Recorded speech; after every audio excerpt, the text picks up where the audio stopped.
Hi friends, मु Amit Odia updates YouTube channel को आपको पुणी थे बहुत बहुत स्वागत। आम देश में विभिन्न धर्मर लोक एवं विभिन्न मंदिर देखा मिलता है। धर्म भक्ति एवं साधना राम ही देश जिते सुंदर अटे, देशर मंदिर गुड़िक सेते रहस्यमय अटे।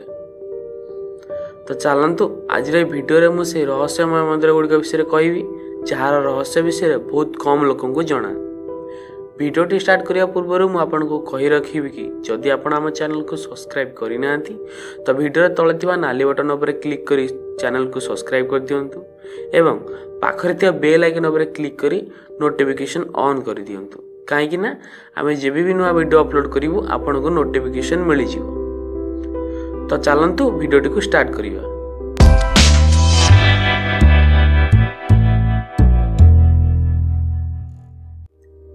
कर्णी माता मंदिर राजस्थान बीकानेर थिबा मंदिरटी बहुत अद्भुत अटे। यही मंदिर में पाखापाखि 20,000 कलामूषा बास करती।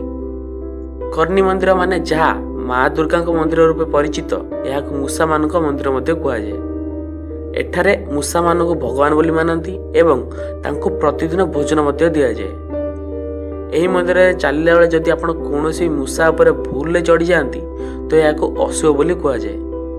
एवं जदि आप धला मूषा देखिले तो भावी नियंतु कि आपण मनस्कामना पूर्ण हो गला।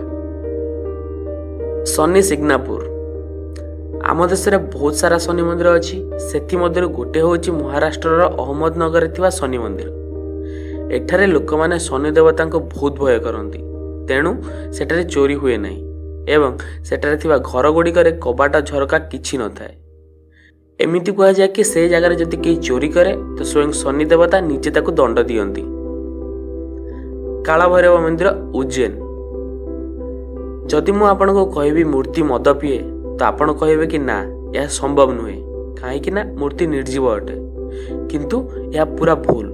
कहीं उज्जैन मंदिर थिबा काला भैरव देवता को मद चढ़ा जाए एवं सेठी उपस्थित बाबा माने भी मद्यपान करती। एटी प्रसाद भी मद रूप में बंटा जाए। मंदिर बाहर सबुबले मद मिलता है। स्तंभेश्वर महादेव मंदिर। यही मंदिरटी 150 वर्ष पुराना अटे एवं यह गुजरात समुद्र कूल अच्छी। मंदिरटी देखा एत खास नुहे, किंतु खास कथा यह जे समुद्र जुआर आसिले मंदिरटी बुड़ी जाए एवं किछि समय पर मंदिरटी पुणी थे देखा जाए। एठा को भक्त माने सकाळे आसंती एवं राति मंदिरटी पूरा बुड़ी सारा पर यह सुंदर दृश्य को देखि फेरती। मु आशा करछि भिडियोटी आपको बहुत भल लगी। आपन को के मंदिरटी सबुठ अद्भुत लगिला तले कमेंट करी निश्चय जणांतु।